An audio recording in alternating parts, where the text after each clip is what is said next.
Hi, everybody. This is John from AU Pack Mule, and today we're going to do something a little different. I know we always do something a little different here, but today we're going to talk about Star Wars. And for me, it's just a whole lot of fun because I have a special guest. You guys probably know him as Dawg Sidious. That's his channel right now. He's been commenting a lot about the Star Wars, but you guys probably don't know he used to be on the channel Biotic Flux, and that's how I met him. And I'm trying to think, has it been 2012 or 2013? 2013. Yeah, 2013. Me and him only started our channel so we could comment on live streams just like this. So it's absolutely fantastic that I get to have him on my channel. I followed him when he was doing Biotic Flux, doing Mass Effect and Final Fantasy games, right? Yeah, And exactly. Dawg Sidious, you guys probably know him mostly not only from his channel but the Friday night trivia. He does fantastic on that. I don't even try anymore because he just does outstanding. So, Dawg, would you like to say hello to everybody? Absolutely. So thanks for having me on, AU. I appreciate it. So, yeah, folks. Thanks for being here today. I'm the artist formerly known as Biotic Flux. You guys would probably remember me as Biotic for probably a few years now. So, yep, I've started a channel uh, based around Star Wars fandom and some Star Wars news, behind the scenes issues and things like that. It's mainly for people that are a little disgruntled with Star Wars right now. So it's a pleasure to be here today. And yeah, we're gonna talk some Star Wars, some issues I have. This if you're a Porg hugger, this is not going to be for the faint of heart today. Um, so yeah, let's get into this, folks. So So one of the reasons why I wanted a Dawg on for this specifically is I'm a big uh, Star Wars fan. I've been around since the beginning when I saw it in theaters. So as you can imagine, when I hear someone criticize it, it doesn't bother me as far as them liking it or not liking it. I don't care, but for valid reasons. I want to hear some some actual reason why you don't like the show or the movie for that matter. Um, so that's why I wanted to have Dawg on so we could have a conversation around it. As you know, Star Wars, Empire Strikes Back, Return of the Jedi were a fantastic trilogy. And then we get into the prequels, and everybody didn't like those. So why don't we start with that transition? Because I think if we had Lucas start with the Attack of the Clones or one of those, we would have never watched any of these movies, right? oh, absolutely, right. One of the issues I had, like, when I remember when I first watched uh, the trailer for the Phantom Menace, right? I mean, it looked so beautiful, and it was like, oh my gosh, it's gonna be a another Star Wars movie, right? And then you saw the little kid, playing Anakin Skywalker, and I just kind of imagined it in my head, was that you know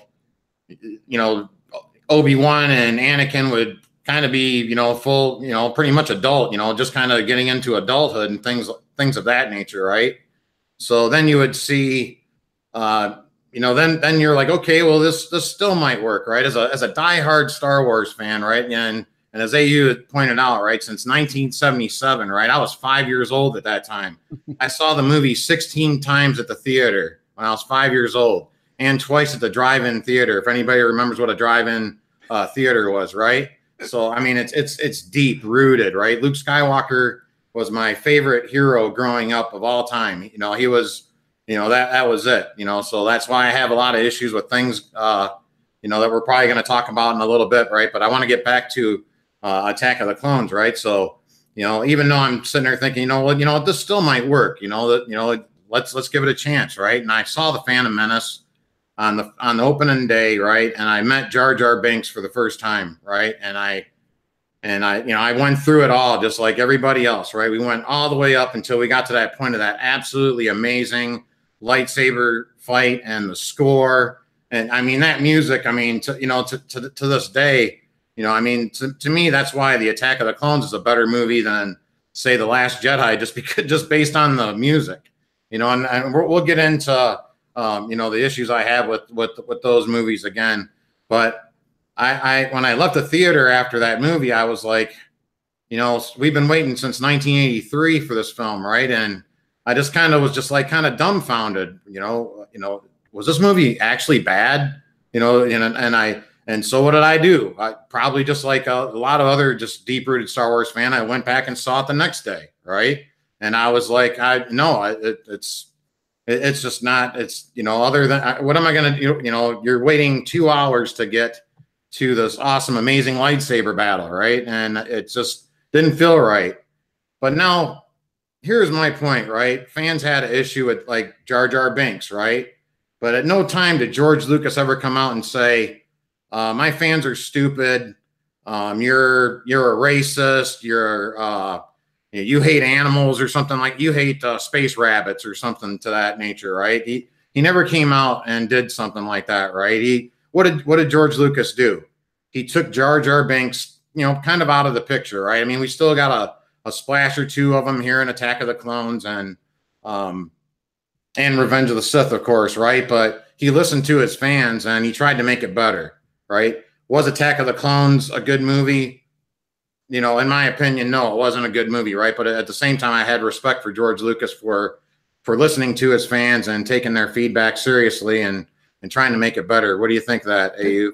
I was just going to say, I wanted to stop you right there, because in regards to Jar Jar, don't you think he was just trying to submit a little humor where he hadn't really in the other movies, in the first three? I think he was trying to get, he wanted to have a comical character that the kids could relate to, I guess, but it just didn't work out, right? I mean, the great thing about the original Star Wars was that they were made like in the serial type of format, like say the old Flash Gordon and Buck Rogers type of serial cliffhangers, right? And but the humor was paced out perfectly, right? Mm-hmm. And we were kind of deep rooted in these characters. I mean, we had a walking carpet with us, and then I mean, things of that nature, right? And but the comedy was timed a little bit more perfectly. Now it's just like it's like they have to give you comedy every 5 minutes, right? I mean, they can't even have a serious scene, some sort of an awesome money shot without following it right up with a joke right in your face, right? So that's some of the issues I have. Movies, the funny parts were Chewie's going to rip your arm off and beat you with it, or this doesn't look very. I don't have a good feeling about this. That was the humor that you got from the original 3 movies. Sure. So trying to put it into the show and the subsequent prequels didn't work for the most of the audience, right? Exactly. So I mean, unless you're like, I mean, I hope I don't, totally offend any. If you love Jar Jar, you're here only to offend us. That's what I'm saying. Yeah, right. I am here to play devil's advocate today, by the way, folks. So don't take it out on AU. No, unless you're like a 3-year-old baby or something like that that's into space rabbits, I mean, and thinks that stepping in the space camel doo-doo Piusa. I mean that's. I mean, as Star Wars fans, we're not going to relate to that, right? It's just so in the prequels, we get introduced to Qui-Gon Jinn and Darth Maul, and obviously the young version of Obi-Wan. Does that overpower some of that, failure to submit humor into the story? Right, yeah, because I mean, we'd already heard kind of the backstory. Everybody had a vision in their mind. That's what was so great about that story was, okay, we meet Obi-Wan Kenobi, right, and he tells us that the Jedi are all but extinct, but they used to be guardians of this great realm long ago, and so now everybody that was in that theater and they had their own vision of what happened, right, and I think it might have worked better, you know, if they would have. We already knew that there was going to be a melodramatic ending to it. You know, we already knew that, you know, somehow, you know, Anakin Skywalker was going to turn into Darth Vader and he was going to kill a bunch of Jedi and it was going to be awful, right? And, you know, there, you know, so why are we getting this slapstick Saturday morning cartoon humor? You know, why aren't we kind of, you know, setting some arc down, setting, you know, getting you established with these characters? Like, and I know there's some do people still watch Game of Thrones? Are there Game of Thrones fans in here? Right. But I mean, they established, you know, they introduced us to some great characters, right? And we got to know them and we got to watch them go through some trials and tribulations and hopefully we'll get to see the ending of those arcs, right? And there's not really a lot of slapstick, you know, Saturday morning cartoon humor slapped into that. Now, if I'd have been George Lucas, I would have focused this story totally around Obi-Wan Kenobi. You know, he'd have been my main protagonist in this prequel trilogy. Because really, when I think about it, you know, who is the main protagonist in the prequels? You know, I mean, obviously, I think the main antagonist is Emperor Palpatine, right? But when you really look back on it, who is, you know, is Anakin the protagonist in this film? Is he the Brutus? I guess, you know, does that make sense? No, I would have said more Qui-Gon because he's so much older and he was there before. So I think if they would have given us, you know, almost the whole episode with him and Darth Maul, you know, all the way through, I don't think we would have had as many complaints. Exactly. So, but you know, at the same time, you know, I did appreciate how George had, you know, tried to take, you know, things like that out of the film, you know, and but Attack of the Clones is I have a lot of issues with Attack of the Clones, like my biggest issue and a lot of like people's most hated moment probably in that film is when, you know, the romance between Anakin and Padme and the sand scene and all that happy nonsense, right? But my biggest issue is like this droid factory that we run into, you know, when they go through this gauntlet in the droid factory and then you see C-3PO's head just gets stuck on this other battle droid, right? And then this other battle droid head gets on C-3PO and I'm like, you know, I'm sitting in there going, really, you know, and then, you know, I could just go issue by issue by issue of the things I have, you know, the issues I have with Attack of the Clones, right?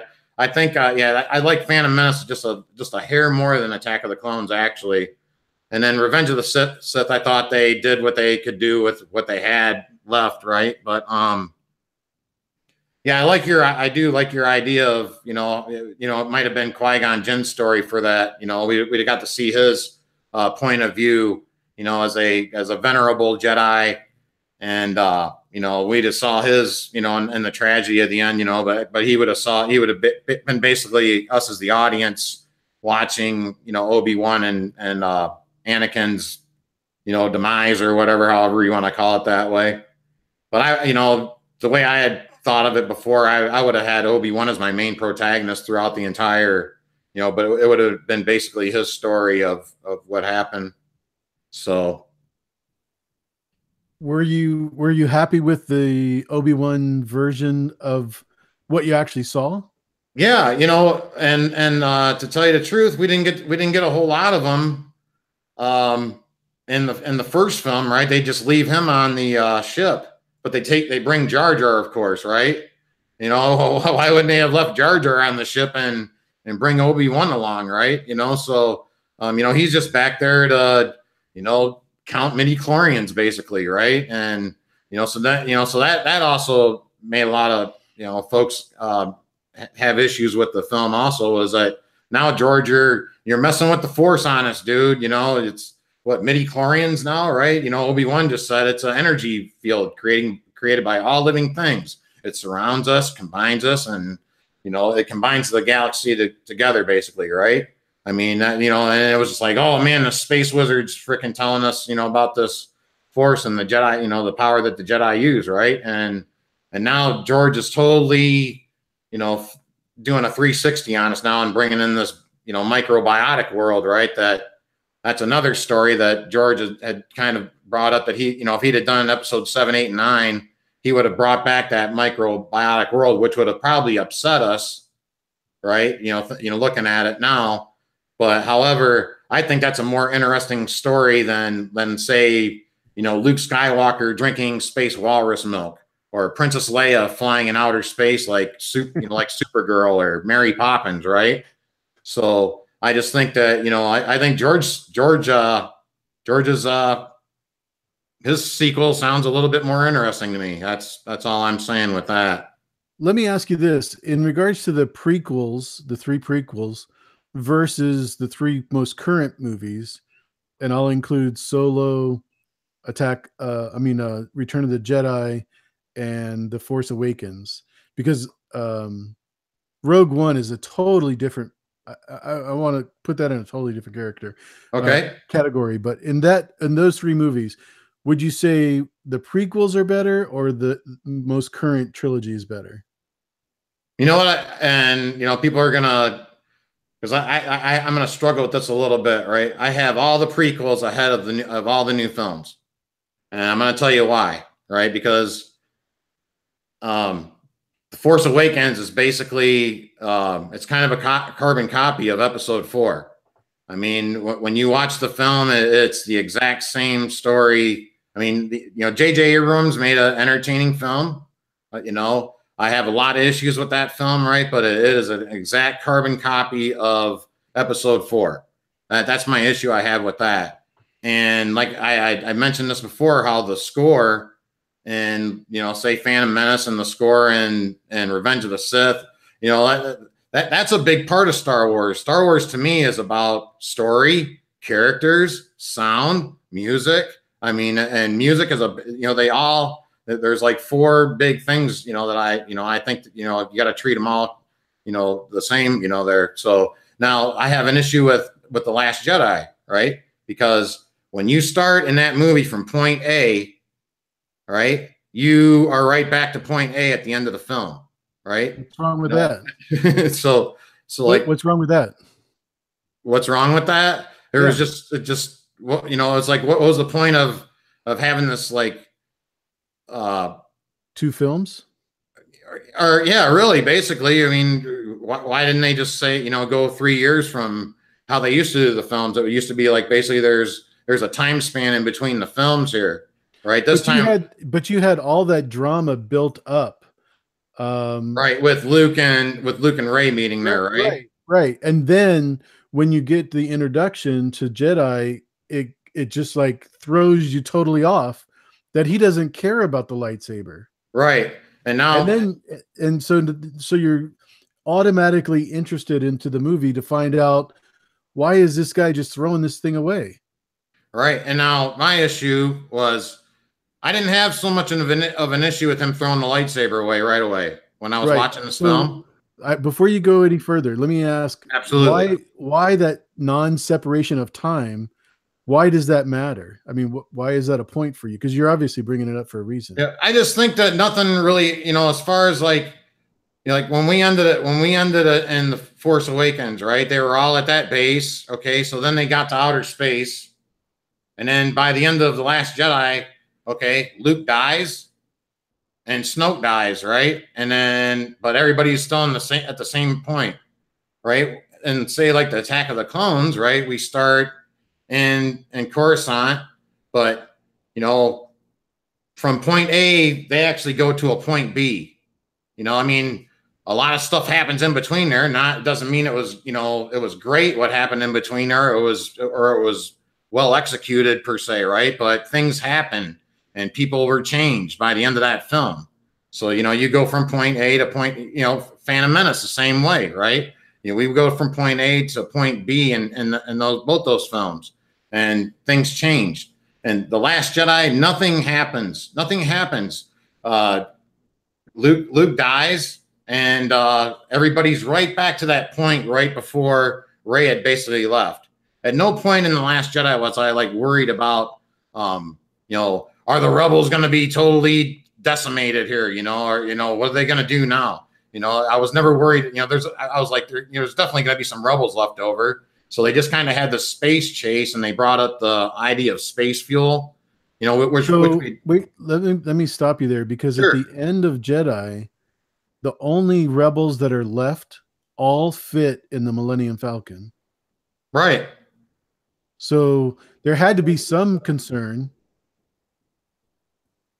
But because you just said there's no concern of ever the rebels being wiped out. yeah, I Well, wasn't worried literally, they about it. all were wiped out except for what fit in the Falcon. They were still able to get their transmission out to the outer rim, I believe, or something like that. So they were able to still get their message out, kind of similar to the end of Rogue One.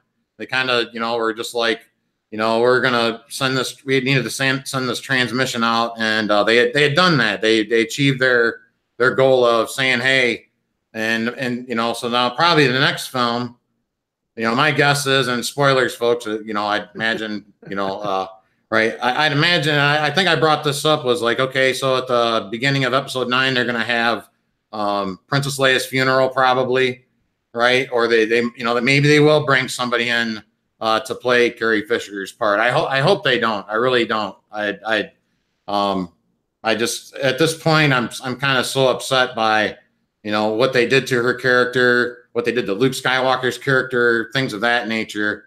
And I just want her to rest in peace at this point. And you know, yeah, let's just have a nice little memorial for her in the beginning of the film. But guess what? Right? You know, there's no intrigue to this, to seeing episode 9 for me. Okay. You know, want to know why? Because the good guys are going to win, and the good guys are going to win. Rey's going to win, folks, right? You know, spoiler, Rey's going to win, and the good guys are going to win just when you think they're not going to win. That's, you know, I mean, that's the intrigue to seeing episode 9 right now. Luke Skywalker's not there anymore. Han Solo's gone. Carrie Fisher, you know, it is sounds gone now. like you're more bitter about Luke dying and how he dies than almost anything that I've heard so far. Right. Not only the way he died, the way he became a total nihilist. Like he had just totally cut himself off. And you're telling me that Luke Skywalker, the most optimistic person in outer space, is going to just be like that, right? And no, I see it all the time in YouTube, where creators come on board, not too much different like yourself, but they're seeing, you know, thousands of subscribers, and then all of a sudden they hit a plateau and they're like, well, I don't want to do this anymore. Or, you know, they just get so discouraged that they change their channel name. They, you know, talk about different subjects. And I'm not specifically talking about you. I'm talking about literally 100 other creators that I've talked to over the years, and they've just given up. Right.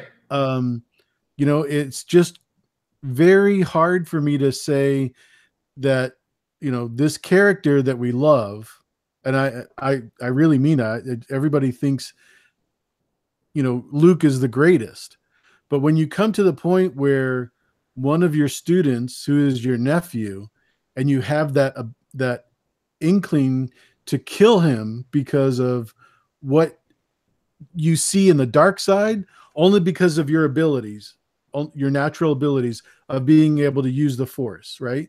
Okay, so this is the one thing I have an issue with Luke Skywalker's characterization again. Okay, so you're telling me that Luke Skywalker, right, who was so compelled to bring his father back, right, who was like the most evil thing on the planet, right, or in the entire universe, right? Sure. He was so compelled to bring his father back, right? He even threw his lightsaber down, right, and was basically going to let the Emperor kill him if he had to, right? You're telling me, right, that his nephew, now he feels that he's going to be a bad guy. He's just going to go kill him in his sleep, like the Emperor Palpatine story with Anakin there, right, about Darth Plagueis the Wise, right? You know, so it felt like to me like they were kind of like trying to rip that story off and kind of putting it on the screen there. And you know, and another thing, like we never really had flashbacks before in Star Wars films, like where they would just kind of do flashbacks and slow motion, things of that nature too. So it's little things like that I also, and then in that scene also, right, when you see Luke with this, and you see the expression on his face, it's just hilarious. It's just so Saturday morning cartoonish to me. like I said, The look on Luke's face. Yeah, Okay. I was literally laughing at it last night, and I'm like, man, what do they do to Mark Hamill? Poor, I mean, he's such a talented actor, and they just bastardize his character, for lack of a better term. There, yeah, I mean, it didn't make sense that he would just kill his nephew in his sleep. To me, this was the guy that had tried to bring Darth Vader back. Now, we had brought up the point of when he had thrown that lightsaber, right? And I was okay with that. I'm like, yeah, humans go through issues. We trudge through things in life, right? And, but we have down times, right? And, but those down times, lots of times are up, that's where we grow, and and that's what I was expecting. I was kind of expecting a story like that with Luke, where he's going to be kind of like the anti Mr. Miyagi, right? He's, he's going to throw that lightsaber away, but maybe he just needs a little pep talk from Rey, right? He needs a little pep talk, and then we'll get into some like real training and things of that nature, right? So I didn't have an issue with him throwing that lightsaber over his head. The issue I had was that as soon as Rey goes to get that lightsaber, there's a porg right there. There's another porg on top of it, right? There's another one trying to, and it was like, oh, by the way, the lightsaber that really brought you into this franchise when you were 5 years old, I just put porgs all over it, to sell you, to get into your wallet. That was the one major issue I had. Sorry, AU. No, that's okay. Let's get back to Luke, because I think that's an important part of the story. And I don't mean to diminish what you're saying, because I think what he went through was pretty terrible. Does that make sense? I think he went through something very awful. But you've got to understand that he's able to, with the use of the Force, to see what's going on with Kylo. This isn't just him wanting to kill for kill's sake. Right. I get that, but I just think he would have tried to maybe have a cup of coffee with the kid, or something, Don't you think he's been doing that through his training for the last, 15 years or so? Well, we didn't really get to see, what was, what had happened in that span, I guess. Right? I'm sorry, you're assuming he didn't. Oh yeah, I was just kind of under the assumption, he felt that this guy had the dark side of him, so now he's just going to go kill him in his sleep, and it made no sense to me, because this was Luke Skywalker, who had gone through pretty much hell to bring Darth Vader back, right? And it didn't make any sense that he would go and kill his own nephew in his sleep without having a little sit down talk with him at first or something like that to feel him out or something like that. But I do see your point though, where you're going with that. You're saying that Luke basically could feel no matter what he did, that this was basically Satan in front of him or something like that, right? Well, no, that he was being turned by Snoke to the point where he couldn't bring him back. Not necessarily that everybody has part of the dark side in them, and the temptations from the dark side. That happens in real life. I mean, that's just common sense. But this guy, he's already sees his future. I mean, he has that ability, right? Yeah, he does. We've seen that. We've seen Luke have the ability to see the future, obviously, right? And Empire Strikes Back, he saw the future. So, so what you're saying is true from a certain point of view, right? So, well, that's why we're here to talk about it. You saw what I did there, I hope. So, no, I love your intelligence, and I value it. I'm glad that we're able to have a conversation. Absolutely. That's what it's about. No matter how we're going back and forth, there's mutual admiration society here. So no need to think that we're arguing for argument. No, absolutely not. This is what this is about. You know what I really wish, folks? I wish that they made such a great film that we could be talking about how great the films are and what's coming up in episode 9. But I already summed up what's coming up in episode 9. Rey's gonna win, and the good guys are gonna win just when you think they're gonna lose. And as far as they might have this Reylo thing going on, or she's gonna kill Kylo, right? But as far as I'm concerned, this guy killed Han Solo, And I'm not into that intimacy between those two. And Can we start? I'm kind of looking Let's forward. start with let's go on with Han Solo. So Okay. Harrison Ford has never wanted to do another Star Wars movie.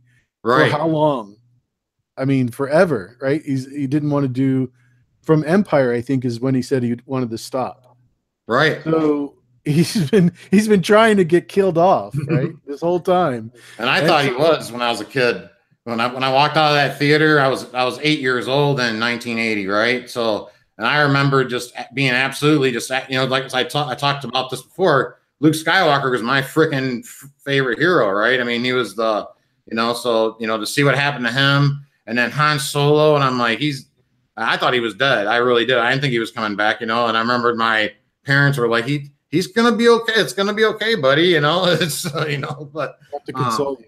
Yeah. But yes, it has been since 1980, pretty much. He's been wanted to be, from what the stories say. But so they got their, he finally got his wish. The way he went out, I thought was poorly executed. I thought he should have gone out in some really epic, way, like where he's like saving Leia or something like that, or like the whole entire Wookiee tribe or something like that, right? I mean, something absolutely epic, right? But the way he went out, it was just like, I think we talked about this before, how I'd mentioned how those two films, Force Awakens and New Hope, they just carbon copy one another, right? And you're just, we meet Han Solo. He's the new Obi-Wan, basically, and he's going to kind of guide us into the venture, and he's going to take the training wheels off, basically, at this point, right? So, and then when he meets Kylo at that bridge, I'm just, in the back of my head, I'm hearing, "I've been waiting for you, Obi-Wan. We meet again at last," and I'm like, this film just completely just,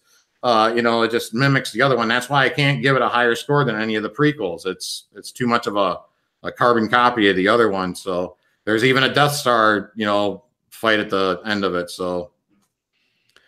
Yeah, I gotta admit, as far as the movies, the newer movies go, I mean, come on, the Death Star is and I forgot the race with the insects that made the Death Stars to begin with. Starts with a D. I know. Yeah, from Attack of the Clones. What's her name, folks? I'm fired. I mean, they were the ones that gave the design, basically. Those bugs. Yes. Yeah, I forgot what the heck the flying bugs, the Separatist army. They do the droids and stuff. I forgot. Anyways, I mean, once Darth Vader had all of them killed, I figured we were done with the Death Star. I mean, why is that such an epic need for them to be? Oh, because Disney's leeching off the nostalgia. It was done. It was done in Empire, and so it's not like they're the only ones that have caused that. Okay, I kind of missed the. I thought you were talking about what. I thought you were basically saying, why did they do Rogue One? Is that where you're getting at? Oh no. Oh, not at all. What I'm saying is, let's let the Death Star die. Is what I'm saying. Oh, right, yeah. In any future movie, yeah. Right. Well, I think what happened. I think we can agree on that, right? Yeah, exactly. We've had enough Death Star battles, really. And what happened was, I think George. He didn't know if he was going to make we didn't know there was going to be a sequel in 1977. We saw this movie, and basically the Death Star battle would have been the end of, Return of the Jedi or something like that. We would have only had like one Death Star, but he kind of condensed it into one film, basically. Right. So, and like that battle was actually the Battle of Endor was supposed to take place on Kashyyyk, but he wanted to have the Ewoks because they were even less relying on technology. You wanted to really, hammer home the idea of the folks that don't rely on technology taking down the machine, sort of thing, right? So, but yeah, so the ending that he wanted to do, basically, it got shoved into the first film, kind of thing. So that's why we got Death Star here, and then now we get another Death Star with this planet, so. Yeah, it's a little bit oversaturated now with Death Star battles. So Geonosis, thank you very much. Yeah, I was thinking of you. Yeah, the Geonosins. Yeah. So I had to look that up because it was right on the tip of my tongue, but I couldn't figure it out.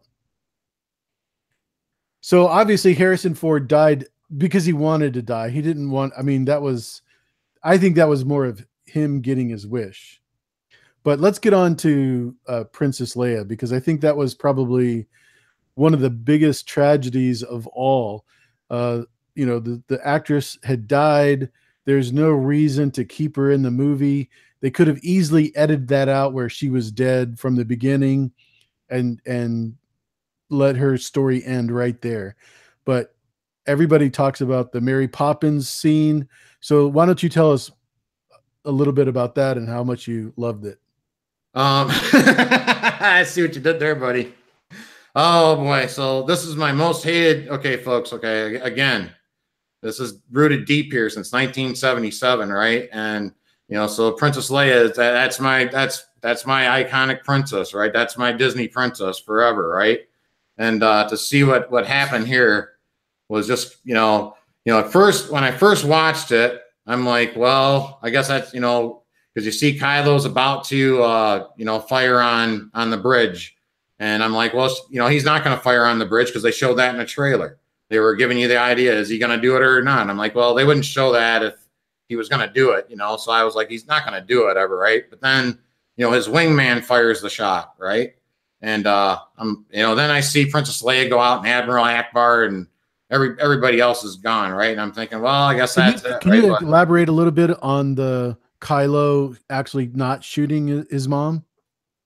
Right. Yeah. Well, they showed that in the trailer before, where like he's like, kill the past, let it die, or whatever his line is with that, right? And they showed that he's about to fire, so they're giving you as the audience member the idea that, oh, is he gonna shoot or not shoot, right? Well, I guess you have to go see the movie to find out, right? Well, I just felt that he wasn't gonna do it. That's why they were kind of. I felt that, if he was going to do something like that, they wouldn't even kind of put that in a trailer, so, but maybe I'm wrong on that. So you think the only reason that they went through him toiling over this decision was for the trailer? Well, yeah. I thought it was an internal, dialogue that he was going through that was really pretty important. Okay, I figured it was more of is this how Princess Leia is going to die, sort of thing, especially after Carrie Fisher's death, kind of thing. I always look at the sinister side of things, so so that's the way I saw it. I just you and Don really have that in common, right? So so now I see the wingman fire the shot. Well, that's what I thought too. I'm like, well, maybe she's gone now, right? And that's it, right? And I'm like, but did the wingman kill Princess Leia? That doesn't make any sense. Princess Leia should die by natural causes or by a really super evil villain, but not the wingman of, it didn't make sense to me that, just, I guess. Why do you think like that Kylo didn't kill her though? I mean, if he killed his father. Why not let him be responsible for the death of Leia? Oh, yeah. Well, I just felt like they were going to try to go with the idea of kind of how you were talking about. He's going through the internal struggle still, right? So maybe there's good in him. But, to me, I don't care because he killed Han Solo. I don't care about Kylo Ren. He was never a compelling character to me. He just wasn't, the temper tantrums he's having, things like that. And, the stupid he wasn't as menacing as Darth Vader was to me, and the unnecessary mask. I'm sorry, the unnecessary mask. Right. Things of that nature. Right. And Snoke even tells him in the movie, take that ridiculous thing off. And I think he was speaking for us. I think he was at that point. He was, what? I'll give Rian Johnson credit for that one. Right. Take that ridiculous thing off. So, that one. But okay, so now let's get to the meat of this thing, right? So then I see the Mary Poppins thing, right? And I'm just like, are you kidding me right now, right? And and then I'm like, no, this is really happening right now. She's actually flying through outer space like Superman, and then it looks like Mary Poppins, right? And next thing you know, she's a complete meme now, right? And I'm like, her legacy is just absolutely tainted right now just because of that one scene that guy had to do. And I'm like, okay, their argument is, oh, well, she's, she's with, she has the Force in her. And I'm like, I get that. She's Darth Vader's daughter. It makes, could we have done that better? Could we have shown Princess Leia having some sort of Force ability better than the scene we got? That's all I'm saying. Maybe she could have done something like, like Invisible Woman or something like that, and done some sort of a shield up or something, or, but did we have to have like, did it have to be that, totally out of left, field? That wasn't even in the field, so I don't know how you felt about that scene. I haven't really got your feelings on how you felt when you saw Leia flying through outer space. I really, at that moment, we already knew that Carrie had died. So for me, it was a tough thing to go through, seeing her come back from that scene. I thought for sure it would have been a much better dramatic heartbreak to have her dead, and get emotionally attached to the scene, than to have her do what she did and make it the cinematography was one of the reasons why the critics liked this. But when they did this scene, it didn't seem even space realistic. You know what I mean? No, even Star Wars realistic. So I do have to give you this, that scene was one of the only things that I really have to criticize about the movie. Yeah, I felt like I was in Guardians of the Galaxy at that time, which I like Guardians of the Galaxy. Don't get me wrong, but I felt like I was watching. I thought I was in that genre there. So, but yeah, it's just, and at that point right there, I was totally checked out of the film. Right, I was like, yeah, I mean, I was absolutely totally just checked out of this film after I'd seen that, and for me to even go, to think about seeing the film again, that's the scene that pops up in my head. And then the things that they had done to Luke Skywalker's character, those are the biggest issues I have with the films. Like I have issues with porgs, but porgs are like porgs way are down there.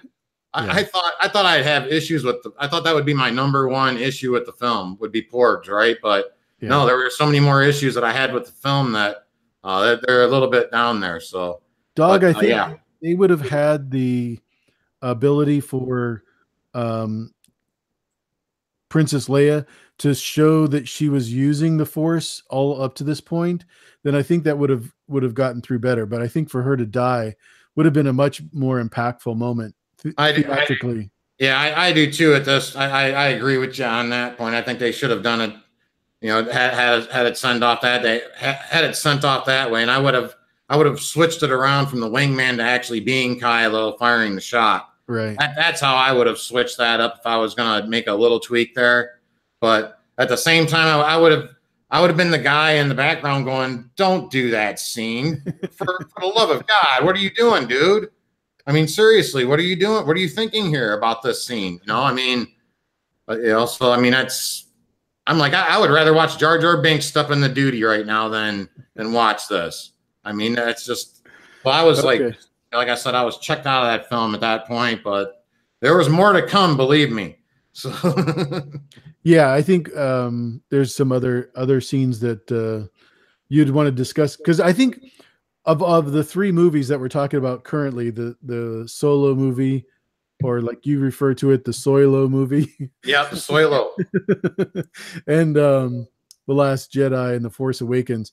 Of those three movies, I mean, were there some other things that you really didn't like? Because I think I have an argument for almost all of them, except okay. I could probably banter with you here.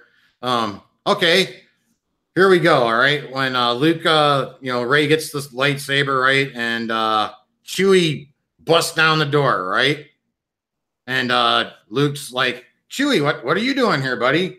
And Chewie growls, and then now there's Rey there, right? And she interprets, right, for us, right? Because the audience isn't smart enough these days to understand, what Chewie and then my other issue was Luke Skywalker has known Chewie for a long time, I'd imagine, right? I mean, even in the holiday special, he talked to Chewie's wife, like we're doing right now, right? I mean, he doesn't need Wookiees don't need an interpreter. The first time Luke talked to Chewie, he was like, "Hey, I'm going to put these on you," And Chewie said, "Get back, buddy." You know, and then Luke understood that meant get back. And okay, you put these on him then, right? I mean, you know, Lucas understood that our audience was smart enough to understand what Chewie was saying. You know, Chewie would growl. I can't do the Chewie growl, sorry, folks. But you know, he'd do the growl, and Han would say something back, or somebody else would say. But we could get it as an audience, even as a 5-year-old kid. I could get what Chewie was saying. But I mean, now we have Rey. She has to interpret for him every single time that Chewie says something. So I had a little bit of an issue with that too. And what else? You know, to get back on Luke's character, right?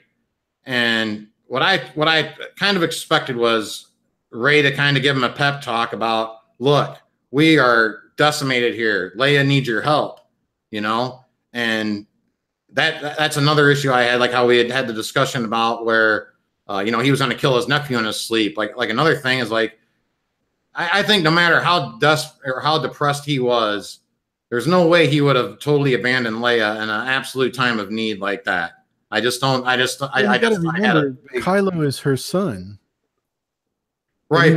He was gonna kill her son.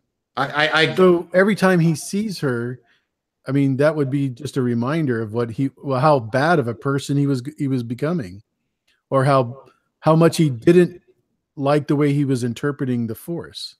I get that. Like he's upset about the past. Well, you know, he feels like he's the cause of all this destruction to begin with. I think that's what you're saying there, right?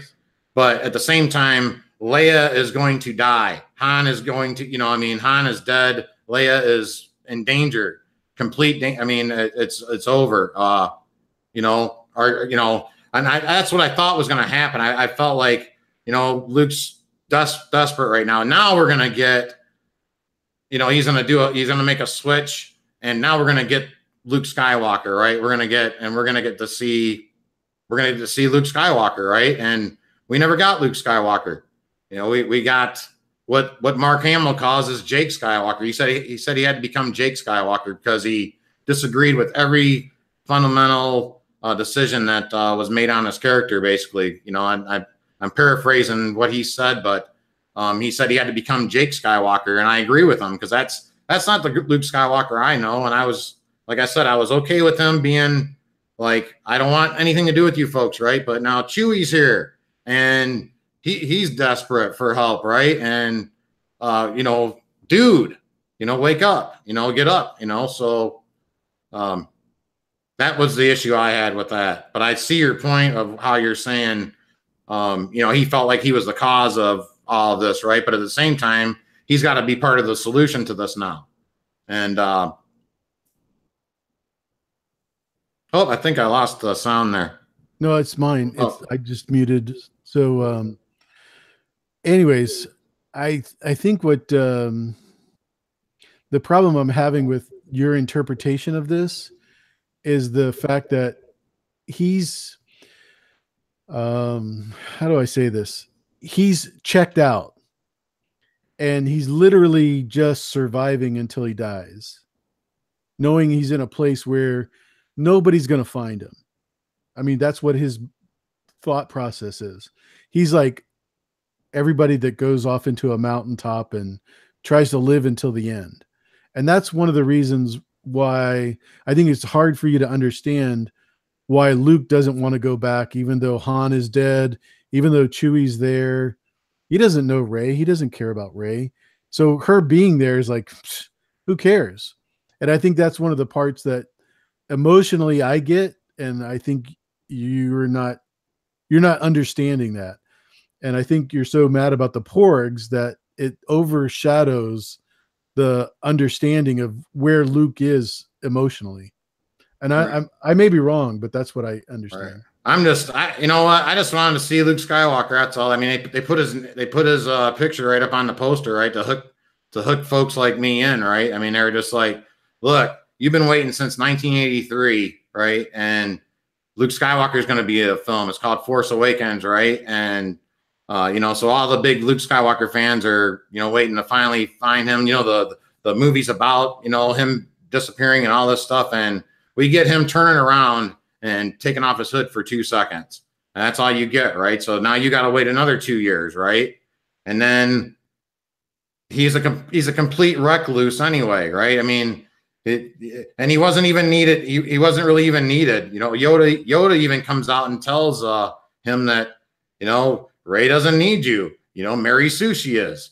I mean, it's just, you know, he was like, you know, yeah, they didn't even need to basically train Rey, basically. So I don't know. I just kind of wanted to see. I wanted to see the Luke Skywalker of old. That's all. And you know, I wanted to see, but I didn't want to see. Yeah, I wanted to see him snap out of it. That's all. And I just thought the way, you know, yeah, just I don't know. I have issues with it. I have a lot of issues with it. So it was his force projection where he fought Kylo. Was that at all helpful in getting the movie back to a somewhat okay rating? No, because like during that entire scene, how can I say this?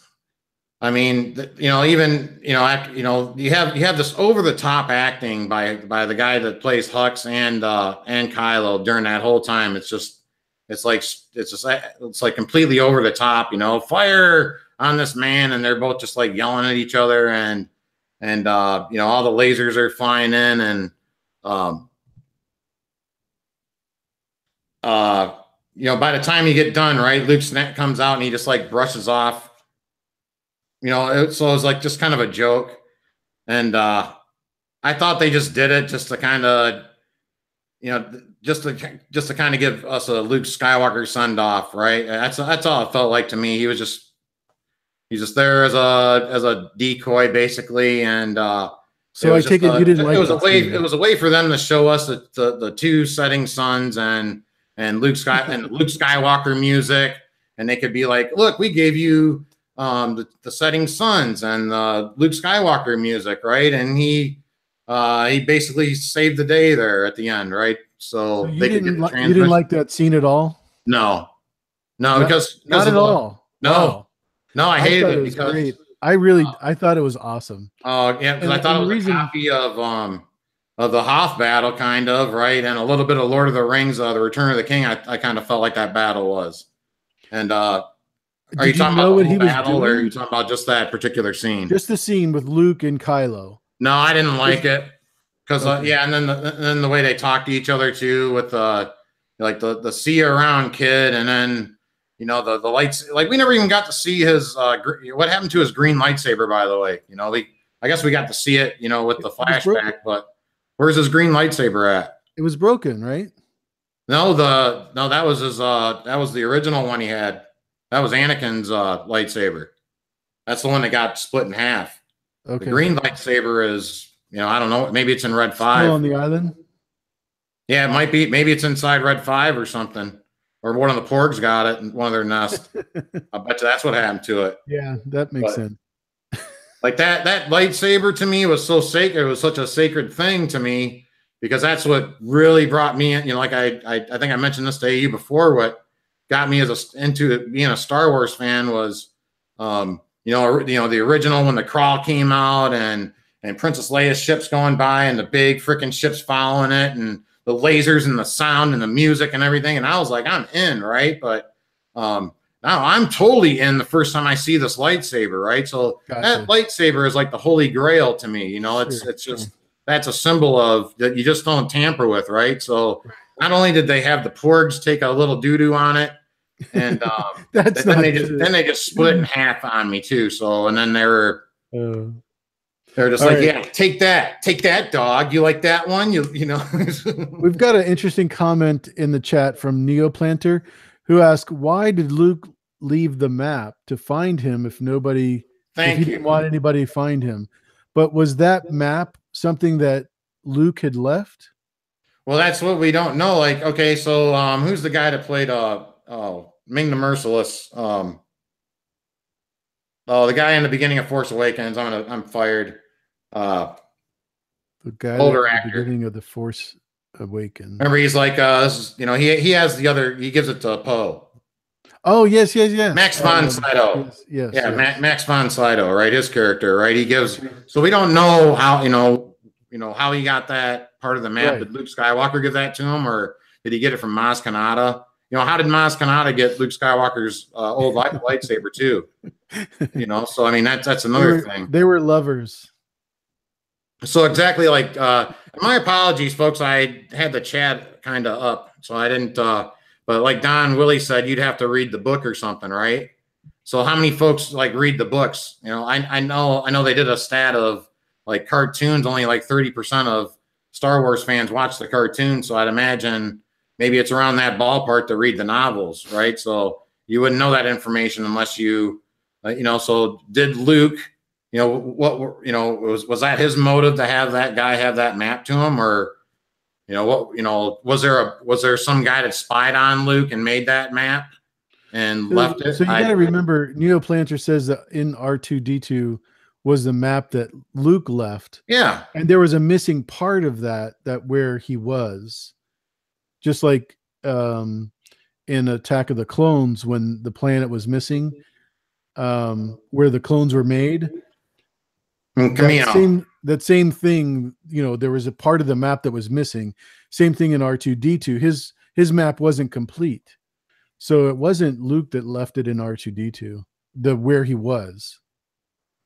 Yeah, so that's like, you know, I would, you know, I couldn't tell you exactly what the motives are for that map, but that's a great question. I had that same question. You know, what was the whole point of that map and going to find Luke Skywalker if he was never going to snap out of it?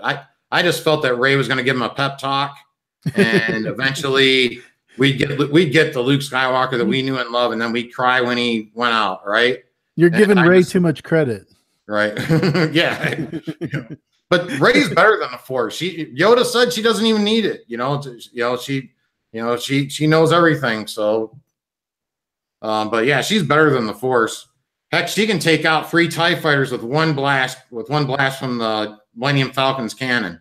I saw that. That's where I talked about that one scene where, I felt like I was watching Lord of the Rings a little bit when the Nazgul come flying in, and I was like, oh my gosh, now that we're getting attacked from the air, right? And then you see the TIE fighters on rows, and then one blast, right? And 3 TIE fighters just at once. And I'm like, holy moly, man. Yeah, she's better than the Force. Who needs that? You know, so we got Rey. But yeah, Rey's going to win in episode 9. I guarantee you. Who wants to bet me on that? So do you think her parents are just regular people or dead or whatever? I don't. I think he's lying to her. Maybe like, and I think we had a talk about well, we were talking Lord of the Rings the other night and Bran's visions too.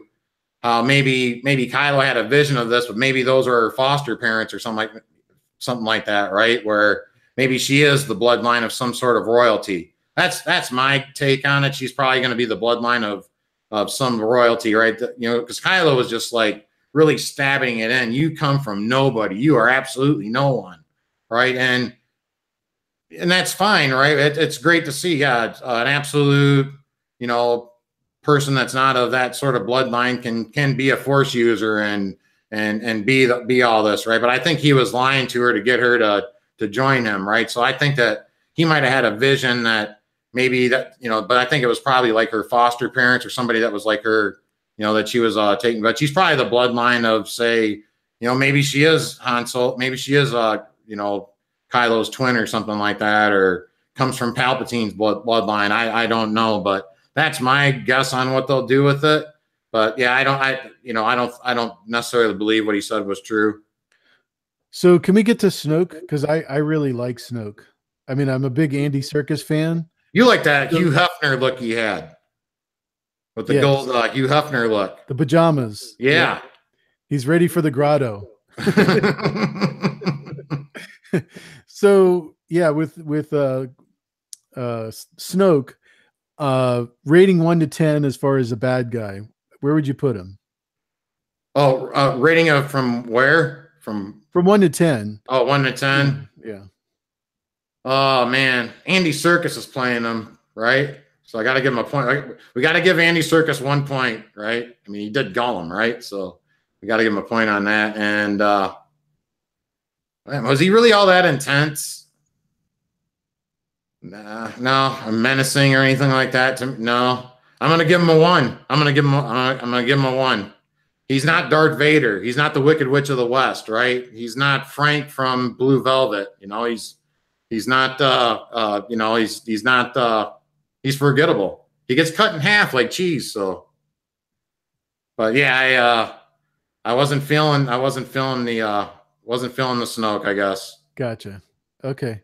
So did you believe him when he would say, like, for example, he called the rabid dog? Hux, And are you talking? yes, She's better than the Force, Don. She, yeah. you have to forgive me because I keep thinking of when oh my gosh, I'll just move on. So Yeah, let's go. We're in the, let's get into the throne room, I guess, right? With Snoke. yeah, Or Hux, right? I think the Snoke death scene is a trick. I don't think that was him at all. Obviously he's playing with Rey and Kylo there. I don't think there was any doubt that he controlled that whole thing from the beginning to the end. Oh yeah, like when he said, "Oh yeah," because he's super overpowered, right? That's what makes him not that much of a compelling villain. Also, right? He is so overpowered, right? He's Voldemort, right? You know, what I mean, when Rey comes in the throne room, oh, and Hux too, right? You know, Petrificus Totalis, right? And Levi Corpus, right? And Crucio. I mean, that's all it was the whole time. I mean, he's Voldemort. He's a poor, to me, he looked like a poor man's Voldemort. I'm a big Harry Potter nerd, by the way. So, yeah, but I just thought, I mean, he's just absolutely overpowered. And you know, I think I had a little discussion before about Hux, and you know, that's where Hux isn't a very all that compelling of a villain either, right? Because he's so over the top with and it's probably not the actor's fault. That's probably how they had him do it. But I was hoping kind of for a younger version of say Grand Moff Tarkin, right? Like the Peter Cushing character, right? You know, you didn't see Peter Cushing's lines just totally over the top every single time. He kind of built and gradually built up to it, you know, and when he really meant business, then yeah, you're gonna, you know, we're gonna destroy you with one swift stroke kind of thing, right? But Hux is so over the top, and then they just slap him around.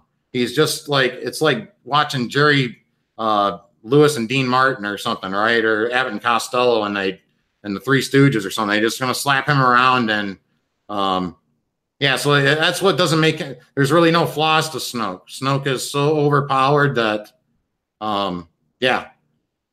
that's kind of my take on that. Gotcha. Okay. So that's why he has no vulnerability like Palpatine. So basically he's not a compelling villain. Right, yeah, you know, and that's what's great about Palpatine, right? Is that there was always that question: is he that powerful, right, or is he just, you know, this big, complete manipulator of things, right? And you know, we do find out he's ridiculously good, right? But you know, the build up all the way up until with Luke and Vader, you know, Vader just, you know, basically bent the knee to Palpatine, right? And but we didn't really know, you know, how powerful the Emperor was, right? They left that kind of to the imagination, you know. Whereas Snoke, they just automatically just, oh yeah, he's super overpowered, and yeah, you can't do anything. He's just gonna slap you in the back of the head with a lightsaber because we needed a joke again, because you know we can't go 5 minutes in this film without having a joke of some kind or some little chuckle, right? It wasn't until Mace Windu that we really knew how serious Palpatine's powers were, right? Right, and even then, right? There's been that question of, did Mace Windu actually beat Palpatine, or did Palpatine let himself kind of look like he was getting beaten just to see Anakin's turn there? You know, that's a question that we all, you know, that some folks that have brought up. You know, could Palpatine beat Mace Windu without Anakin Skywalker running in there? Did he kind of let himself go down? That's one of the questions that that folks have brought up anyway. Gotcha. Yeah. Don Willie asked in the chat about knowing Snoke's, you know, knowing what any information about Snoke. And I think other than his species, really, there's not a whole lot to his backstory. I think we're still debating on whether he's Plagueis or not, right? Yeah, I mean, yeah, we can have all of, I mean, and now we're back into the, you know, Fan fiction. yeah, back into all that again for 2 more years, right? And now we don't even know if it's going to matter now. So, I mean, it's just like, yeah, they had all that build up to, you know, who is he, all this mysteriousness and all that stuff, and it didn't matter. It totally didn't matter, right? And, oh, yeah. One of the things that's mysterious about Snoke that I find intriguing was his ring. He had a rock from Darth Vader's planet on his ring. I did not notice that. Yeah. So that to me was kind of weird, you know, that he would be that he would put it on his jewelry, you know. But other than that, really, maybe I don't know anything Sinestro. about him. He's what? He might be Sinestro from Green Lantern or something.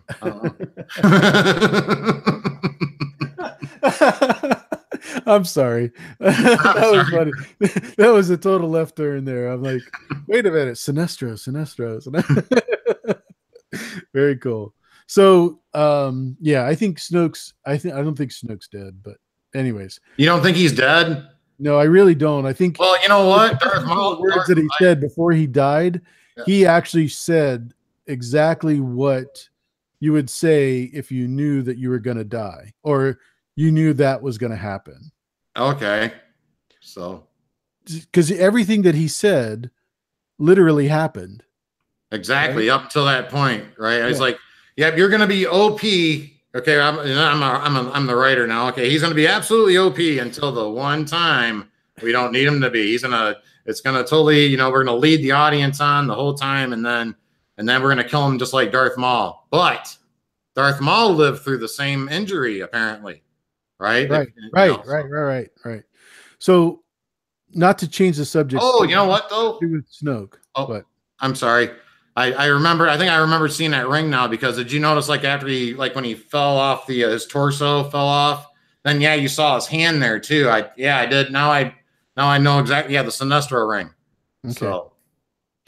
So he has the ability to have their minds linked between Kylo and Rey, which we've never seen before. So, what did you think about that? I mean, that had to be. I thought I was watching Harry Potter with Voldemort and Harry. That's exactly what I thought. I'm like, that's why I said this movie is Guardians of the Galaxy. God, and I like Guardians of the Galaxy, folks. Okay, but this is not a Star Wars film, right? This is Guardians of the Galaxy and Twilight and Harry Potter and there's something else I had in there. Please don't compare it to Twilight, please. So I didn't watch Twilight, by the way. I didn't admit it anyway, but anyway. I was gonna say I'm from Seattle, so I had to watch it. So okay.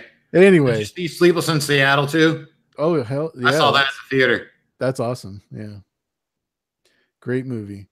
So let's get back to the characters. Was there any of these movies that you gave any good rating to? I mean, any kind of. They're all crap as far as you're concerned. Yeah, except for Rogue One. I would say it's like I didn't have a rough time rewatching it. It's like I had only watched it once before, but I could give or take of it because by the time I started kind of feeling okay about some of these characters, like especially like K2SO, and I like Jyn and K2SO's interaction, right? But by the time I liked that, it was it was pretty much over at that point, right? But I also felt like it was basically like it was a video game kind of thing. The way that the story kind of was modeled after, it felt like, okay, in order to get to this cutscene, folks, we've got to do this mission, right? But there's going to be 5 side quests that you got to do, right? So such and scene's got to go over here to make sure the antenna's this way or something like that, and then this guy's got to go, so. And it just felt like that's what was happening in that film. The whole, by the time you got to the end of it, it just felt like, okay, we got 5 side quests to do, big cutscene in outer space or something, right? And then 5 more, so, and it just kind of like was like filling in unneeded gaps. Like, did we really need to know how Luke Skywalker got the number Red 5 in Rogue One? Was anybody really concerned with that ever? I just kind of assumed it was, well, I kind of assumed it was a ranking thing, but it didn't make sense to some things. But you just saw this guy, it was like they had to throw this, and he was just like, spinning's not a good trick. I'm Red 5, and then people are like, I'm Red 5, Red 5, you're going to, and he's like, don't spin. And then Red 5 goes down. So now we learned how, he became Red 5. But, and then, yeah, like the first hour of that film, I was just kind of bored with it. I don't know. I mean, some of the, like the Saw Gerrera character, I don't know, the Borg Gullet scene, that was just, I thought that was kind of dumb, where he just was like, Borg Gullet, and he was interrogating the Imperial pilot. But yeah, by the time I had started to get intrigued and kind of attached to the characters, they were gone. So, and I was, and the film wasn't really all that intriguing, at first, because it was like, spoiler, they're going to get the plans to the Death Star, so we already kind of knew the outcome. It was like, when you went to see Titanic. But you didn't like the scenes from Jeddah with the fallen wills and all of that? You know what? The only, like, the first time I saw that film, I kind of had an issue with that character, because I was like, how is he beating these people down with this bamboo stick or whatever, right? And they're wearing armor and stuff like that. And I just felt like, I was like, oh man, they brought Master in from Kung Fu. Remember the Kane's master, the blind guy, right? So I was like, oh, it's like they kind of just like threw him in there, and it's like we got karate fighters now in Star Wars, and I was like, but after that particular scene, I kind of liked him, and I liked that idea of like like the Guardians of the Wills, basically kind of sideline story. I was kind of intrigued with that, but like I said, by the time you were like, now I kind of like these characters. I wouldn't mind seeing them actually in a sequel of some sort or used again. It was already over. Did you know that they had basically raped the crystals from the temple? I'm sorry, I missed that about the temple. Yeah, did you already know the Empire was raping all the crystals from the temple, and that's one of the reasons why that scene was so important? No, I didn't realize that until watching the film. That that's that's basically what powered the main gun on the Death Star was the Kyber crystals from that, and that made sense to me. I was like, that's fine, it makes sense. I didn't have an issue with that, I mean, so. Okay. And when we saw one lightsaber, a lightsaber is pretty powerful. So if you had all those crystals, it might have the power to devastate a planet or something of that nature. So I didn't have a problem with that, or those guys trying to guard that, and letting the Jedi know if something was up. But once the Jedi were gone, then somebody had to protect the crystals, right? Yeah. But I didn't have an issue with the. Yeah, so I guess out of all the Disney films, that's the one that I don't have the biggest issue with. Like to me, it's like, I'm not going to rewatch it though, probably, but because to me it was just like a lot of nostalgia. Just there's an ATST here. Let's clap. Oh, you remember the You'll Be Dead guy? He's got the death sentence on 12 systems, and there's Walrus Man next to him too. And there's C-3PO and R2-D2. Remember him? And then when they had the outer space battle too, like why wasn't Admiral Akbar up there? They had like another calamari up there, and they could have had Admiral Akbar up there to kind of add a little more depth to his character, which they could have done in The Last Jedi, which they did. And they brought in that purple-haired lady, Laura Dern with purple hair. So you still call her the purple hair lady? Yeah. Take care, Don. Yeah, Laura Dern. Yeah, if anybody's ever seen a Laura Dern movie, that's who she is in the film. She's Laura Dern with purple hair. So, well, I'm gonna have to totally disagree with you, because I've seen a lot of Laura Dern movies, but she was, I think, the most misunderstood character of all of them, except for the Porgs.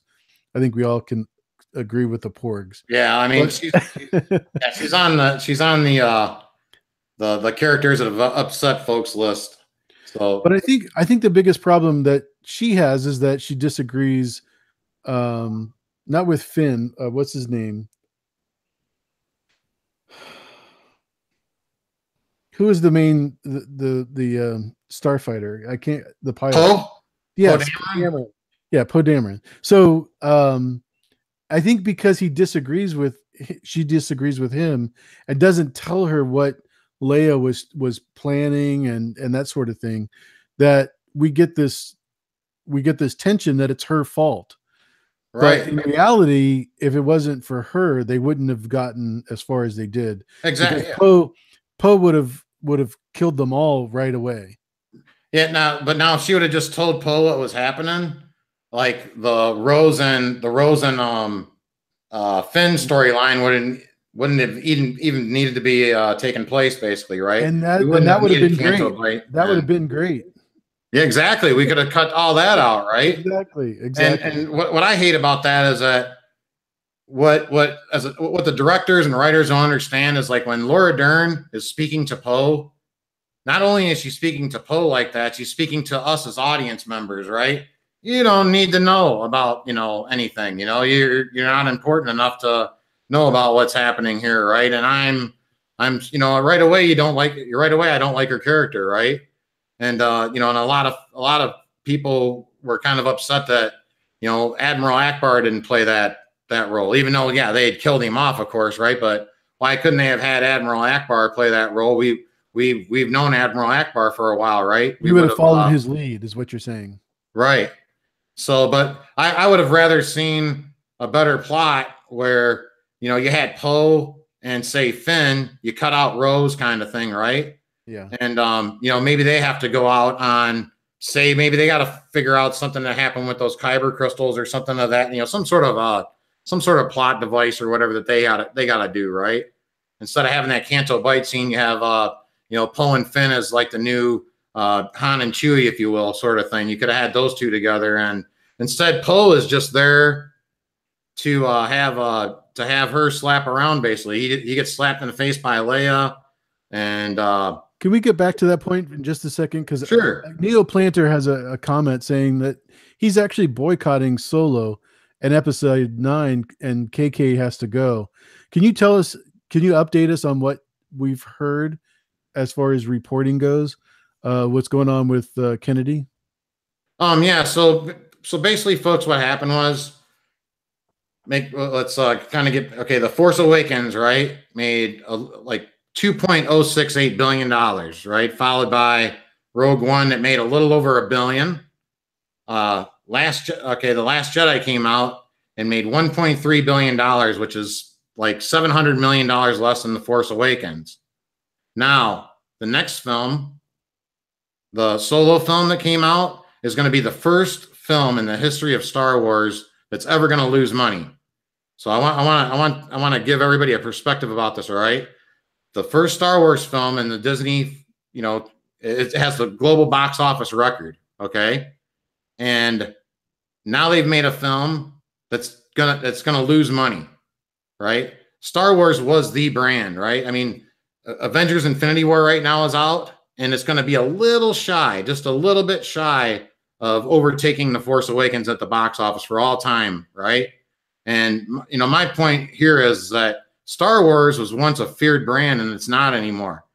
Films like Deadpool 2 are coming at them, and they're like, "We'll go right at you right now," and we're going to take a chunk of your profits right now. So basically, the president of Lucasfilm, Kathleen Kennedy, is, basically it's been reported that she's going to step down in September, right? But now, what does that mean exactly, right? Who's going to take her place, right? This is the woman that came out when Disney first took over Lucasfilm and said, it's important that we respect these characters, right? That George created, right?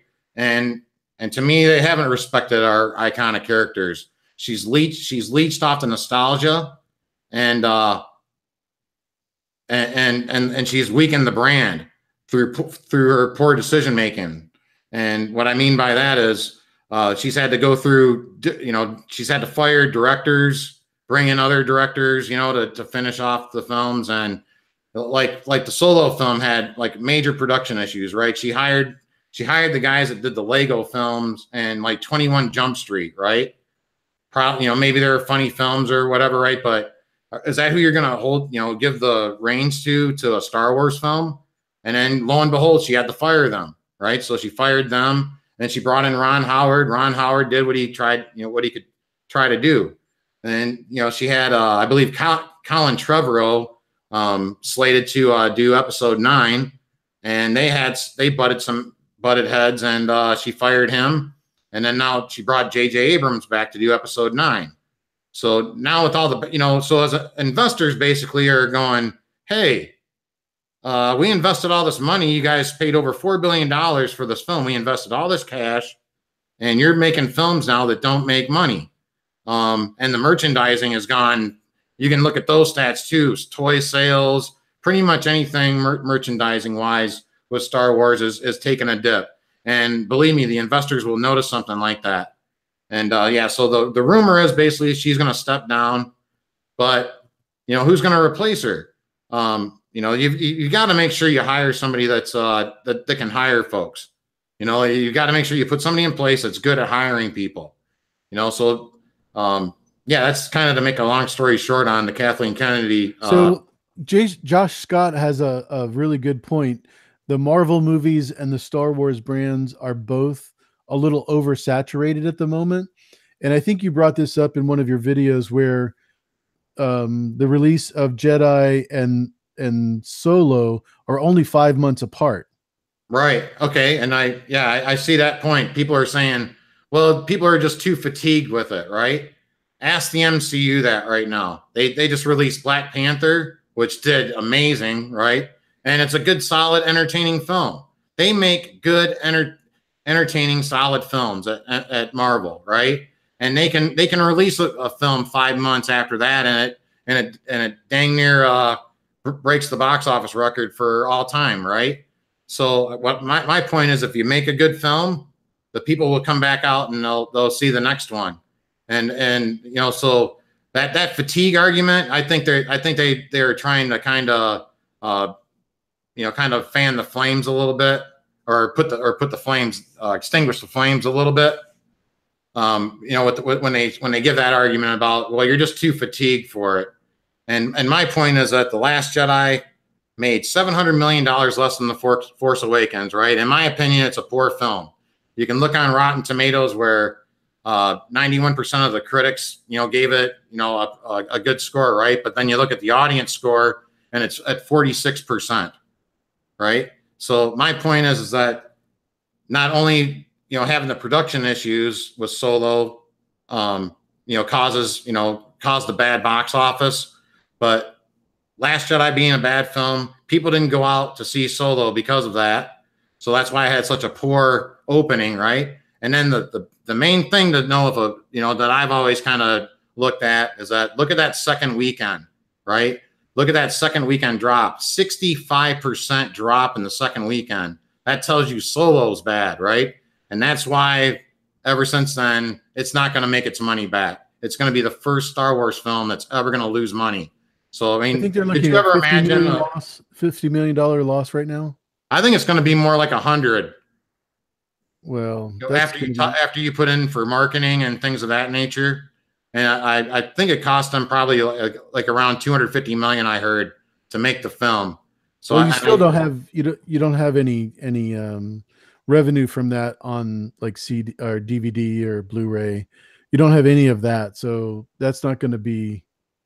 Well, yeah, I see your point. They're going to try. Well, what they're going to do, I believe, what they said is they're going to try to make up for that loss with like the TV series that and then there's going to be some anime. Like Disney's going to have a new streaming service with Jon Favreau at the helm, right? So he's supposed to be a writer director apparently.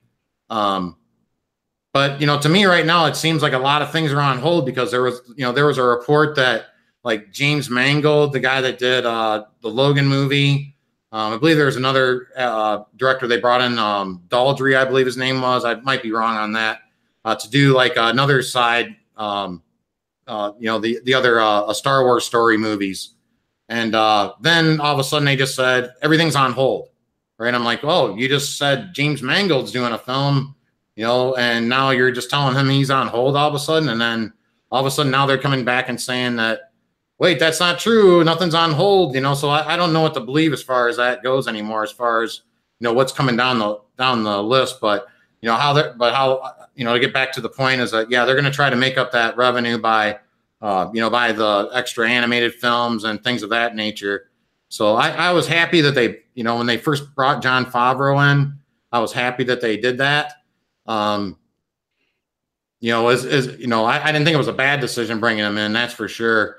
I had a little bit of an issue with his character in the Han Solo movie, that I was kind of afraid that he was going to kind of bring that style into Star Wars. But I think overall he'll be a good addition for him moving ahead.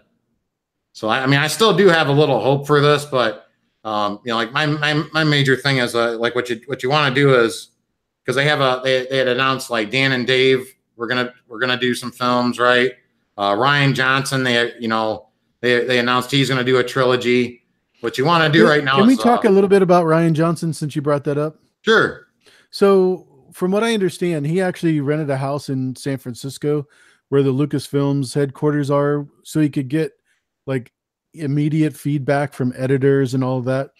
And yet it turns out where all of the people that should know what's going on, like with the Snoke situation, like the Kylo Ren situation, like the Mary Poppins situation, all of those you would think that would be immediate, obvious feedbacks.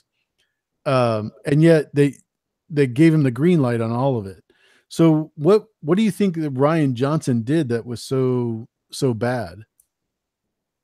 I mean, obviously he's the director of the movie, so I can't. Right. Okay. So what he did was so bad was, like, some of the points I had, we had discussed earlier, right? Like, I think a lot of folks had problems with, yeah, like the Porg marketing, Oh, no. Let's get past that. I mean, okay. as far as his creation of the movie, because, like I said, he was going to Lucas for feedback, and he wasn't obviously getting the feedback that a knowledgeable Star Wars creator at Lucasfilms should have been able to give. Does that make sense? During his story creating time, he was looking for feedback from the people at Lucas. And okay, okay. So, see, the last report I had heard was that he had actually finished the script before The Force Awakens was even done.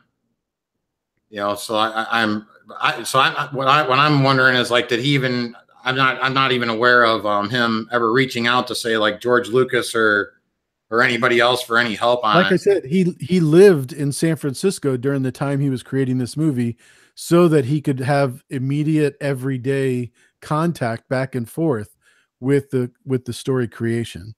That's one of the reasons why I don't necessarily give a lot of hate to Rian. I just don't understand, is he surrounded with yes men? Because JJ didn't have that problem, I don't think. Yeah, well, I think a lot of it is well, to be honest with you, I think he's a yes man for Kathleen Kennedy. Right. So I think Kennedy says, you put this in here like this, and you put this in here like this, and make sure you slap Poe once in a while, put some porgs in this. Make sure you show Leia in an absolute, crazy way that shows that, she's, do something, and he's just like, yes, yes, yes. I mean, her whole story team is probably like that. That's why I'm afraid of, like, when Kathleen Kennedy leaves, who's going to replace her? So, my thing is, I think he's a yes man for Kennedy. And, like, when this guy gets criticized, when people have a issue with his films, he gets on Twitter, and instead of, like, what Ron Howard did, okay, Ron Howard just said, I feel badly. That's all he basically, and but this guy, he will just come out and attack. He'll attack No, I folks. got you. I got you. I was just talking about on the creation side. I don't know what else he could have done to make it a better movie. But Neil Planter has a great comment. I forgot to. I just wanted to back up to that if I could. Sorry.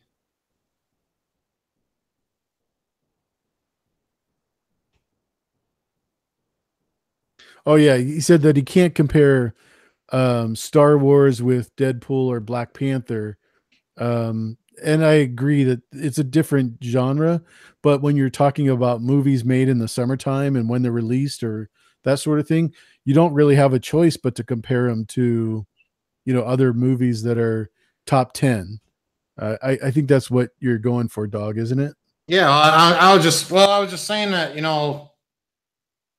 Marvel, they every time I go to a Marvel film, I know I just already have the feeling that I'm gonna be entertained and I'm gonna have a good time, right? Whereas now I don't feel that way with Star Wars, right? But it's not like it couldn't be like that again. And I think that what I'm basically saying is that fatigue, that fatigue thing that folks say that they're having an issue with. I just don't think that that's an issue. I think if they made great, solid, entertaining films like they did in before, they could compete with Marvel. Because Marvel can release, like, say, Black Panther, and then they can turn around within 5 months and release Avengers: Infinity War and just dominate at the box office, right? And I think that Star Wars is that powerful of a brand that it could do that. My argument is basically that the films are poorly done, and that's why the box office is showing that right now. And I don't think that fatigue is I'm fatigued of poor movies. I tell you that much. That's my issue with it, is I'm fatigued of poor Star Wars movies. If they made a great Star Wars film, every 5 months I'd go to see it, and I'd be happy. I'd be a happy dog. So I think moving forward that Kennedy stepping down in September, which is only a month or so away, is going to be a big factor. But I think what we're seeing is that the creator needs to be the same for all the movies. And one of the things that scares me is that, Dan and Dave are both available and have signed contracts with a trilogy. And I hope that that's not the direction they're going, because we've already seen the results of them on a short-term basis getting tired of the story. Absolutely. So do you see another group of people, or do you think they just need to cut out where they're at and go with a younger, more understandable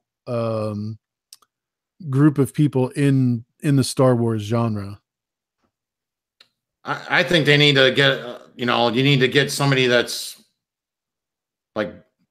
familiar with that has experience with the blockbuster film, like a Steven Spielberg type of director or a producer, somebody somebody that's actually experienced with hiring solid people. That's the thing that's Kathleen Kennedy's biggest mistake right now, is her hiring's been awful right now. So she brought in Abrams. I mean, you can't get bigger. Yeah, right. And yeah, she fired the Trevorrow, right, and then she brought in, so I'm confident that Abrams is going to make a profit on Episode 9. I don't know. It's not going to do as well as Force Awakens, I don't think, just because of, like I said, there's really not a lot of intrigue to see in Episode 9. We know the good guys are going to win, right? But Sandra brings up a good point in regards to we talked about the 5-month difference between Jedi and Solo. Do you think they should have just kept the Christmas release time like normal? Yeah, it might have helped. Maybe it might have helped. You know what? They might have needed some more time to fix some things with Solo, actually, to be honest with you. But maybe it was a bad time. But my argument is that why can Marvel and Deadpool, those movies should be fearing Star Wars. That's my point, is that Star Wars is the brand, and she has damaged it so badly that Deadpool's like, we don't care. I'm going up against your movie. I'm an R-rated movie too, and I still don't care that you're following me on the next weekend. I'm going to take all those profits that you should have had, and Avengers: Infinity War is still out here too. Instead of seeing your movie on a repeat viewing, we're going to go see these entertaining films, so I like both of them. And matter of fact, when I saw Deadpool 2, I didn't think I was going to be like all that. I wasn't like all that enamored with the first one, right? But I'll tell you what, I enjoyed Deadpool 2. I had a great time with it, and I was like, man, this was fun movie, and I could see why it was cutting into Star Wars' profits. So that's my thing. So my thing is that Star Wars shouldn't, those movies should be fearing Star Wars movies, right? But again, Marvel can do it. Why can't Star Wars do it? But yeah, I think, would it work? We really don't know. Should they have just kept with Christmas time? We really don't know that right now. So, right now I know that like for episode 9, I think Death on the Nile is going to have to compete with it right now. The Kenneth Branagh Death on the Nile movie is going to have to compete with episode 9, which I'm, to be honest with you, I'm actually more intrigued to see that, even though I know the outcome of that one too. But you're intrigued to see 9, even though you know how it's going to end. Yeah, Death on the Nile. Instead of episode 9, I think.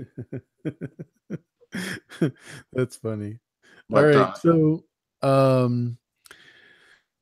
moving forward, are you actually looking forward to any Star Wars movies, or is it going to be until? Are they going to have to prove to you that they've got the Star Wars brand down as Disney before they, move any, before you go to the theater again? Right. Yeah, exactly. I see. Exactly. What they would need to do right now, right, is come out and say, you know what, Kathleen Kennedy's stepping down, and they could just kind of just say they could just politely say, hey, look, we know that some of our fans have issues with the films, right? We're trying to fix that for everyone, right? Just something to that nature, right? You don't have to necessarily, just something to acknowledge that folks that have an issue with this film aren't necessarily bad people. They just have issues with the film, right? And there's a lot more folks that have issues with this film than just, than this old dog, right? But what you would do to get our attention, to get us back in the theater, right? Talking from somebody of my perspective, is that, you say to Kathleen Kennedy stepping down, right? We're hiring this person who's established, and Ryan Johnson is nowhere. This trilogy, we're going to give you that trilogy, right? But Ryan Johnson's not going to touch that. He's not going to be anywhere near your Star Wars anymore. We are moving on past Ryan Johnson, and please stick around. And to get to your Dan and Dave point, right? If Dan and Dave actually had something to adapt from, like say a Timothy Zahn series of that nature, like if they actually had something solid to adapt from, I'd be okay with that. However, now if they got to come up with something on their own, it's gonna go up like the Great Sept of Baylor, I think. That's my analogy with that. Great point. Really great point. So I think we've gotten pretty much our beating from Dawg Sidious on why these movies are so great. And I really want to thank all of you for sticking with me in the chat. It's thanks everybody. Pretty exciting day for Westworld watchers, and I know we're all excited to watch that finale. So definitely.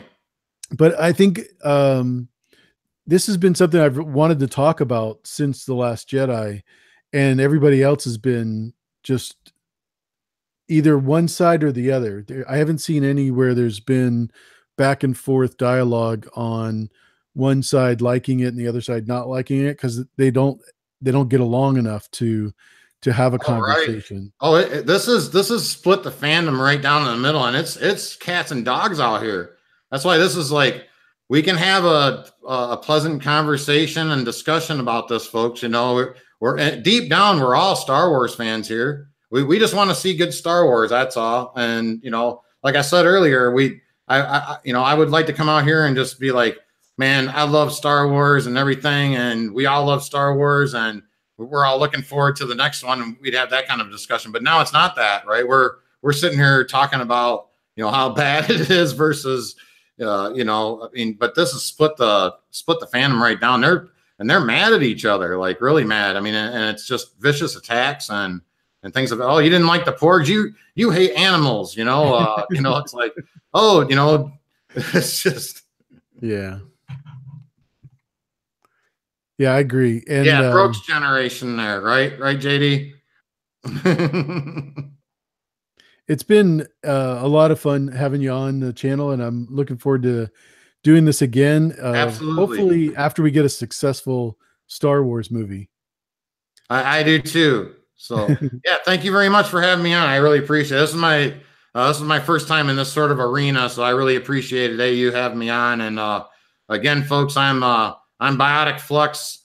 Well, I used to be Biotic Flux, so but it's great to Formerly see known everybody. as. So, but yeah, thank you so much for having me on. I really appreciate it. And yeah, hopefully we can do this again. And I'd appreciate it. So Yeah, so you'll see him in the channel that's in the description. Dawg Sidious. He does videos on Star Wars love, and you'll also find him at the Citadel of Trivia on Friday nights. definitely. Rakes in the cash. He's like the millionth winner of all time. So You gotta, you gotta compete with Jim and Milt there, man.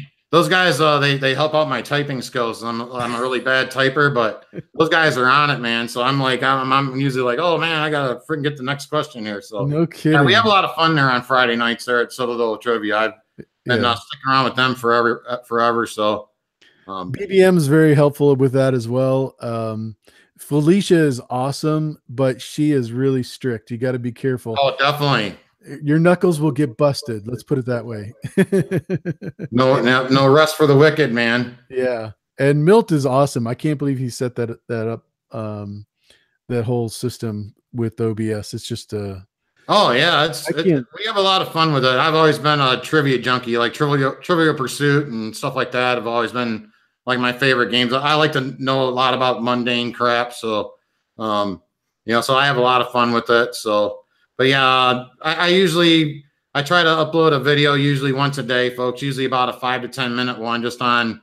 I usually update the backstory of what's going on with Star Wars, and eventually I'm going to start doing some Lord of the Rings and probably Game of Thrones, things like that too. I'll do a different bit of variety of entertaining things. So that's kind of where I kind of go: Lord of the Rings and Star Wars, Harry Potter, Game of Thrones, of course. So, but it's been great been great being on. I really appreciate you guys having me, and thanks everybody for being here.